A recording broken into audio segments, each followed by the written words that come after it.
modul 3 tentang konsep dasar kecerdasan artifisial. Nanti kelima modul ini saya akan berikan kepada Bapak Ibu untuk dipelajari. Tapi terlebih dahulu kita mau melihat dulu garis besar apa sih itu coding dan kecerdasan artifisial atau KKA, perbedaan kedua tersebut ya.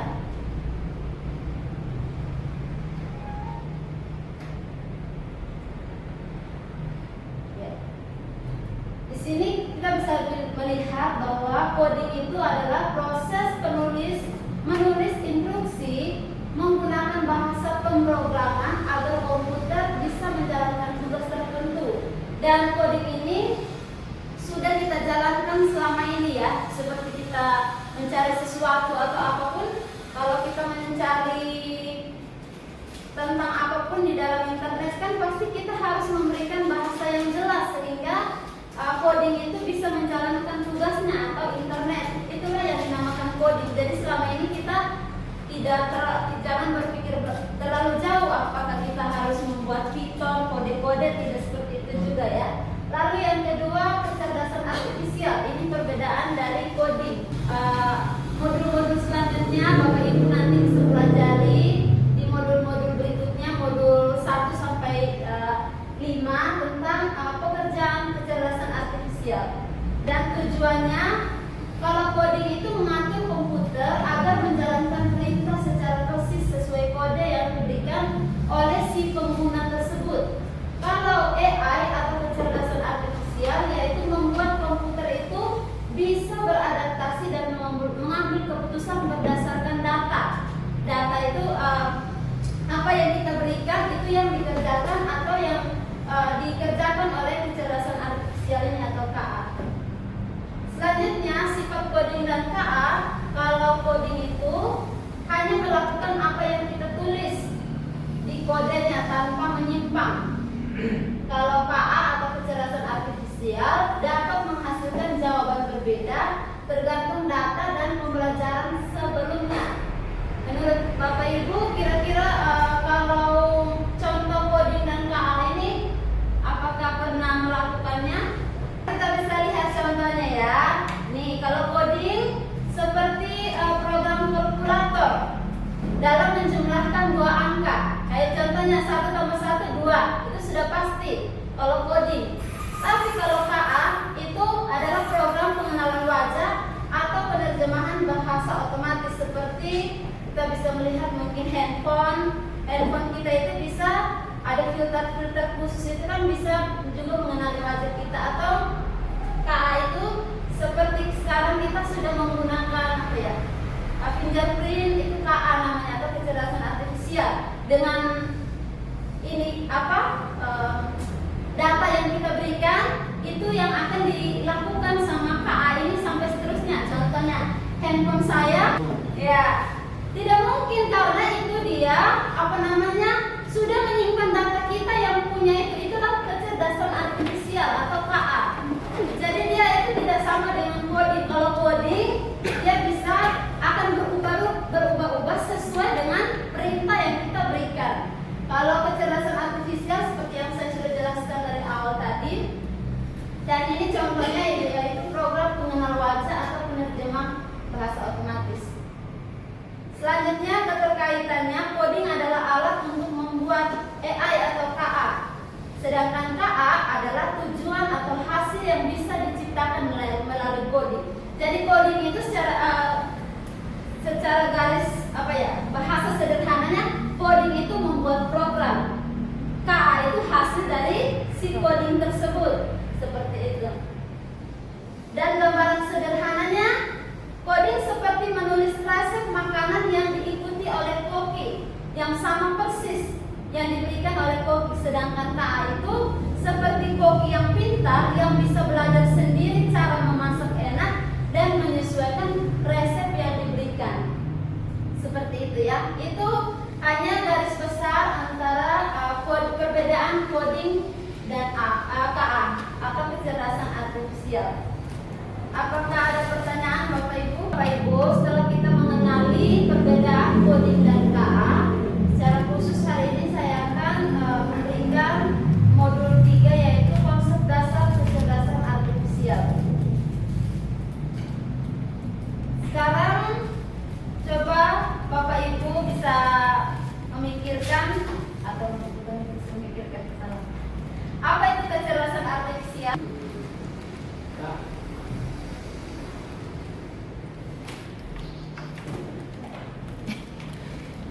tujuan dari coding.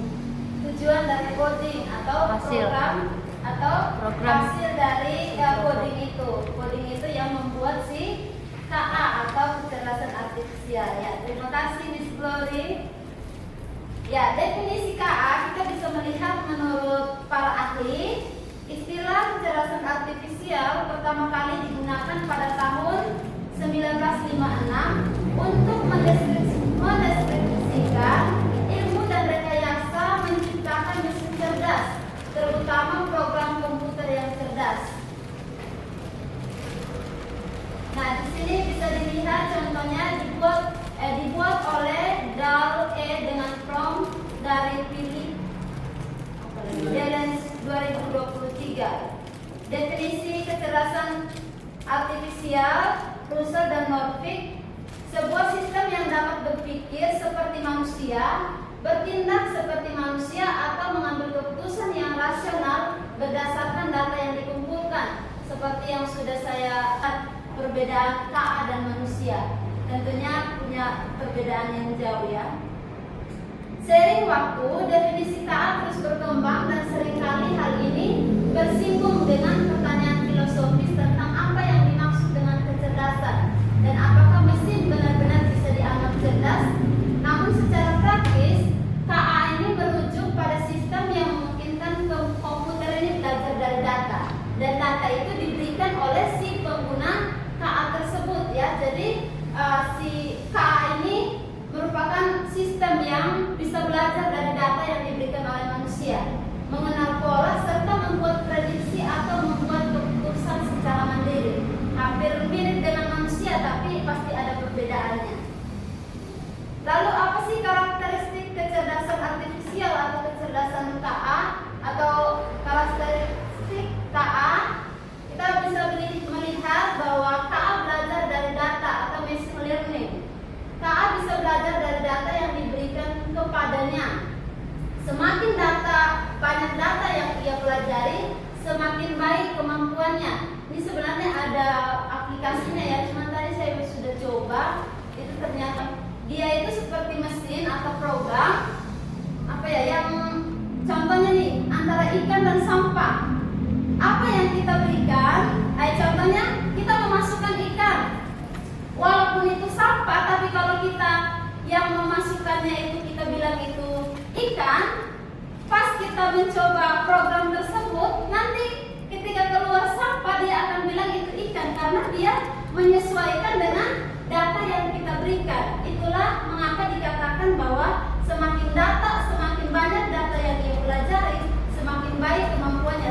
Jadi sesuai dengan data yang kita berikan. Kalau data baik yang kita berikan, dia akan memberikan yang baik pula. Tetapi kalau kita salah memberikan data, dia juga akan melakukan hal yang sama ya. Jadi itulah yang dinamakan machine learning.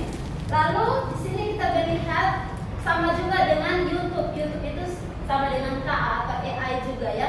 YouTube merekomendasikan video yang disukai berdasarkan riwayat tontonan.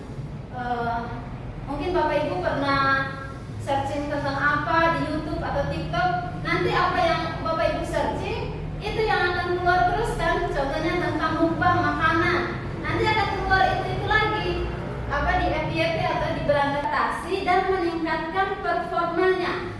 Jika KA awalnya sering melakukan kesalahan, ia bisa memperbaiki dirinya sendiri dengan belajar dari kesalahan tersebut. Seperti manusia ya, kelihatannya seperti manusia. Dia kalau sering melakukan kesalahan, dia bisa memperbaiki dirinya dengan belajar dari kesalahan tersebut. Atau yang membuat programnya seperti itu. Kalau yang KA ini ya namanya juga kecerdasan artifisial, jadi mesin cerdas. Aplikasi peta bisa memprediksi waktu tempuh dengan lebih akurat dan memberikan rute yang lebih efektif. Mungkin Bapak Ibu secara khusus Bapak-bapak yang sering menggunakan Google Maps, kenapa tadi dikatakan bahwa jika sering melakukan kesalahan, ia bisa memperbaiki dirinya sendiri. Kita bisa melihat contohnya Google Maps. Biasanya kalau dia salah memberikan ketika kita salah, nanti dia akan bilangkan belok kiri, atau dia salah, kita yang salah ini dia akan mengarahkan seperti itu. Kadang dia salah, tapi nanti dia akan mencarikan kita jalan lain. Ya meskipun kadang-kadang ada yang pernah kecelakaan juga karena kesalahan dari Google Maps ya. Lalu selanjutnya asisten virtual seperti Google Assistant dan Siri yang bisa memproses permintaan penggunanya berdasarkan input suara. Ini mungkin sudah sering Bapak Ibu lakukan ya. Nah, selanjutnya kita bisa melihat KA bekerja berdasarkan algoritma, berdasarkan pola suhu, kelembapan dan data sebelumnya. Bisa dilihat di handphone Bapak Ibu ya. Lalu ada juga aplikasi belanja daring atau Shopee atau shopping online yang bisa merekomendasikan produk yang pelanggan suka berdasarkan apa yang sering dia cari atau beli. Ini seperti yang sudah saya sampaikan tadi ya. Lalu selanjutnya ada sebelum saya lanjutkan yang ini, apakah ada masukan dari Bapak Ibu tentang bagaimana KA ini bekerja? Tadi contoh-contohnya Google Map, YouTube dan lain sebagainya. Apakah ada contoh lain? Kan kita menggunakan handphone ini itu kecerdasan artifisial, banyak aplikasi atau apa yang kita gunakan. Apakah ada contoh memperbarui data sesuai data yang diberikan oleh si penggunanya? Lalu selanjutnya KA mampu mengenali pola. Ini KA bisa membantu keputusan secara otomatis. Jadi kita bisa melihat ya KA ini sejauh mana bisa bekerja, dan kalau kita melihat sangat penting juga dalam kehidupan kita sehari-hari. Bahkan saat ini disampaikan ketika kami belajar kemarin, pengguna kecerdasan artifisial atau pengguna handphone terbesar di dunia itu di Indonesia. Itu nanti mandai foto menggunakan teknologi pengenalan wajah. Ini mungkin tidak asing lagi buat Bapak Ibu ya, karena KA mampu mengenali pola dan membuat keputusan secara otomatis. Contohnya ini. Kalau tapi kita akan melihat apa sih perbedaan antara KA dan juga manusia. Di sini bisa Bapak Ibu perhatikan bahwa kalau KA tidak memiliki perasaan, hanya mengikuti instruksi dari manusia. Sedangkan manusia bisa berpikir sendiri, memiliki perasaan serta kreativitas untuk berinovasi dan menciptakan ide baru. Kalau KA itu bisa belajar dari data dan program yang diberikan oleh si pengguna, kalau manusia bisa belajar hal yang berbeda dan beradaptasi dengan lingkungan melalui interaksi sosial. Dan juga KA itu hanya memahami hal yang ada di dalam datanya yang diberikan oleh pengguna. Kalau manusia bisa memahami konteks yang lebih luas. Jelas perbedaan kecerdasan artifisial dan manusia itu sangat jauh. Kalau KA hanya bisa membuat keputusan berdasarkan angka dan pola, manusia bisa membuat keputusan dengan pertimbangan emosi, nilai moral dan etika. Mungkin tadi di awal ada yang dikatakan bahwa kecerdasan artifisial atau KA ini bisa mengambil keputusan seperti manusia, tapi dia tidak melibatkan emosi, nilai moral dan etika. Itulah perbedaan KA dan juga manusia. Jadi Bapak Ibu bisa kita tahu ya perbedaan KA dan juga kecerdasan artifisial dan juga kecerdasan manusia.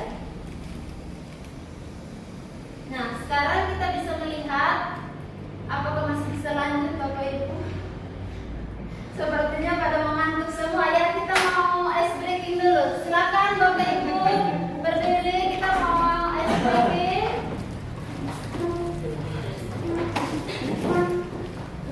Supaya tidak mengantuk. Batik, botak, batik, batu, batik, botak, batu.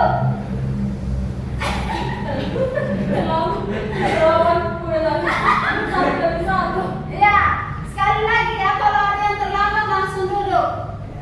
Ya, batik, botak, batu, batu. Meski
inovasi yang tinggi seperti itu ya. Jadi sebuah mesin dapat dikategorikan cerdas jika memiliki kemampuan yang pertama, belajar dari pengalaman, tidak hanya mengikuti instruksi yang sama berulang kali, menyesuaikan diri dengan perubahan tanpa perlu diprogram ulang, membuat keputusan sendiri berdasarkan data yang dikumpulkan. Kira-kira menurut Bapak Ibu, KA ini mesin cerdas atau non cerdas? Mesin cerdas ya. Ya. Nah, dapat kita perhatikan di sini perbedaan mesin cerdas versus mesin non cerdas. Mesin cerdas bisa belajar dari pengalaman dan memperbaiki kinerjanya. Mesin non cerdas hanya bekerja sesuai instruksi yang sudah diprogram. Terus aspeknya ada, kalau adaptasi, mesin cerdas itu bisa menyesuaikan diri dengan kondisi baru tanpa perlu diperintah ulang. Kalau mesin non cerdas tidak bisa menyesuaikan diri, hanya mengikuti pola tetap. Aspeknya mengambil keputusan. Kalau mesin cerdas itu bisa mengambil keputusan sendiri berdasarkan data. Kalau mesin non cerdas memerlukan intervensi manusia untuk setiap keputusan. Nah, sekarang ada beberapa berdasarkan karakteristik. Coba Bapak Ibu tebak yang mana yang merupakan mesin cerdas dan mana yang non cerdas. Kalau mesin cuci, mesin cerdas atau non cerdas, macam kecerdasan artifisial bisa Bapak Ibu perhatikan dan nanti bisa mungkin Bapak Ibu bisa melakukannya di kelasnya atau di dalam kehidupan sehari-hari. Teknologi, di sini ada natural language processing yang penjelasannya KA ini bisa memahami dan menghasilkan teks seperti manusia. Fungsinya bisa digunakan dalam penerjemahan otomatis, chatbot dan analisis dokumen. Contohnya itu ada Other AI yang dapat menulis teks dari suara, input, proses, output, namanya atau IPO. Di sini kita perhatikan masukan, ini cara kerjanya. Pertama, masukkan data.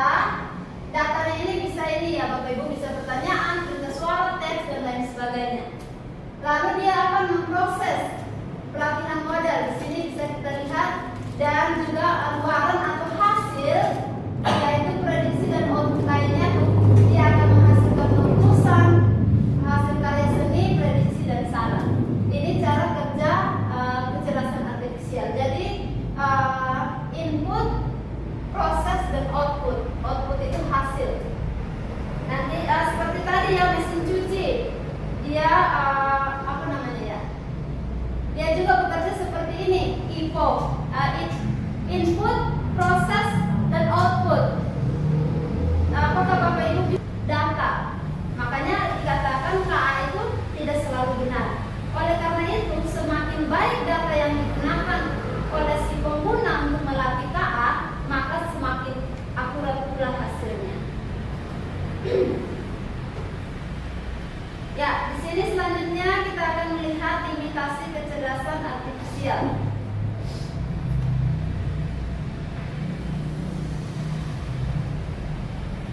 Ketidakmampuannya untuk memiliki kreativitas sejati seperti manusia, perasaan atau pemahaman kontekstual yang mendalam, membuat kesalahan prediksi akibat keterbatasan data. Makanya sebagai pengguna kita harus memberikan data sebanyak mungkin dengan data yang baik ya tentunya, supaya KA ini juga bisa bekerja dengan maksimal. KA juga bisa sangat bergantung pada data berkualitas tinggi. Etika kecerdasan artifisial berdasarkan artifisial sebagai bagian penting di dalam kehidupan di abad 21. Mengapa demikian? Kita perhatikan KA sebagai bagian penting di dalam kehidupan di abad 21. Di era digital ini, kecerdasan artifisial telah menjadi bagian tak terpisahkan dari kehidupan manusia. Tadi seperti yang sudah saya sampaikan, kita sering menggunakan KA setiap hari, dan sepertinya kita tidak bisa lepas dari KA ya. Dengan mengolah dan menganalisis data dalam jumlah besar secara cepat dan akurat. KA membantu meningkatkan efisiensi, mempercepat pengambilan keputusan, serta memberikan solusi yang lebih cerdas dan terpersonalisasi. KA juga digunakan untuk mendiagnosis penyakit lebih awal dan lebih akurat, membantu dalam pengembangan obat bahkan di dalam proses pembedahan. Itulah luar biasanya KA juga ya, bisa membantu dalam bidang kesehatan, bisa mendiagnosa penyakit lebih ini. Makanya ada perbedaannya di daerah dengan di kota ya. Di kota itu dengan kecanggihan AI atau kecerdasan artifisial ini bisa dengan cepat mendiagnosa penyakit. Kalau di kampung kan semuanya masih terbatas, jadi masih susah untuk dalam mendiagnosa penyakit dengan tepat atau secara cepat. Lalu KA juga banyak digunakan untuk membantu sistem navigasi, menentukan rute atau Google Maps, perkiraan waktu tempuh dan lain sebagainya. Lalu KA juga memungkinkan sistem pembelajaran adaptif yang dapat menyesuaikan materi dengan kebutuhan masing-masing. Ya, di sini ada beberapa tantangan di dalam menggunakan kecerdasan KA, kecerdasan artifisial. Tentunya pasti ada tantangannya ya Bapak Ibu. Kita bisa melihat beberapa tantangan, yaitu selain aspek teknis dan keamanan, literasi digital juga berperan penting dalam penggunaan KA yang bertanggung jawab. Pendidik dan peserta didik perlu memahami bagaimana teknologi ini bekerja, apa saja manfaatnya, serta resiko yang muncul ketika kita menggunakan KA. Misalnya, KA dapat memberikan rekomendasi bahan ajar atau mengoreksi tugas secara otomatis, tetapi perlu diawasi oleh manusia untuk memastikan keakuratannya. Jadi semua yang kita cari-cari selama ini di internet kan itu tidak selamanya semuanya benar atau akurat, maka perlu pengawasan dari kita juga manusia ya.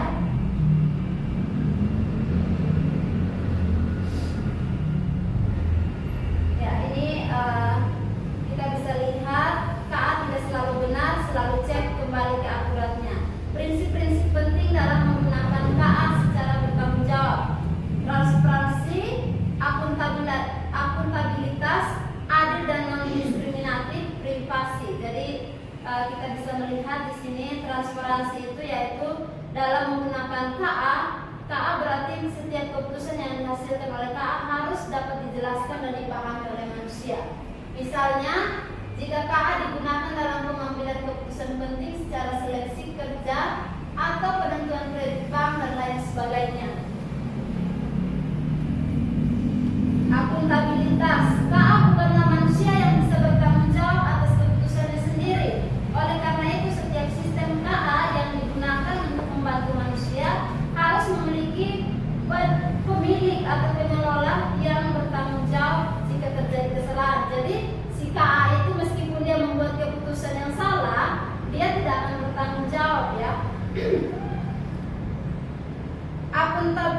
Adil dan non-diskriminatif, KA tidak memiliki niat buruk, tetapi karena ia belajar dari data yang diberikan oleh manusia, ia bisa mewarisi bias dan ketidakadilan yang ada dalam data tersebut. Jadi itulah KA ya, tidak semuanya itu dia menghasilkan yang baik. Itu seperti yang saya sampaikan, tergantung data yang diberikan. Kalau datanya baik, dia akan menghasilkan yang baik. Tapi kalau banyakkan data yang diberikan itu salah, dia juga akan menghasilkan keputusan yang salah. Oleh karena itu, pengembangan KA harus memastikan bahwa data yang digunakan beragam dan representatif sehingga tidak ada kelompok yang dirugikan. KA juga ini banyak sistem KA bekerja dengan cara mengumpulkan informasi dari pengguna untuk memberikan layanan yang baik. Tetapi jika tidak diatur dengan baik, hal itu bisa menjadi pelanggaran privasi. Makanya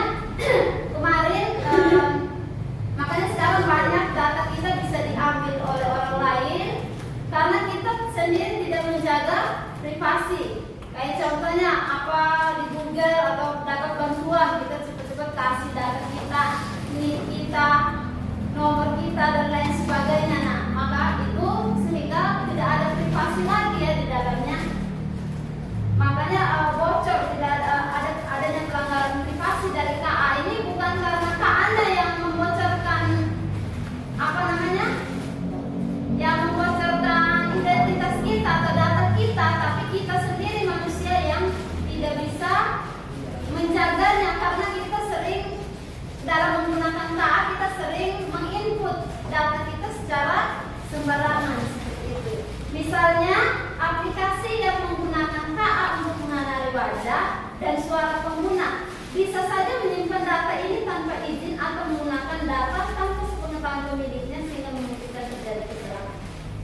Ya. Ya baik Bapak Ibu, ini sudah masih ada lagi sebenarnya, tapi nanti saya akan membagikan untuk Bapak Ibu modul 1 sampai modul yang kelima. Bapak Ibu bisa mempelajarinya. Ada juga di modul tentang berpikir komputasional, itu yang sering kita lakukan di kelas modul 2 ya, berpikir komputasional sebagai dasar coding untuk kecerdasan artifisial.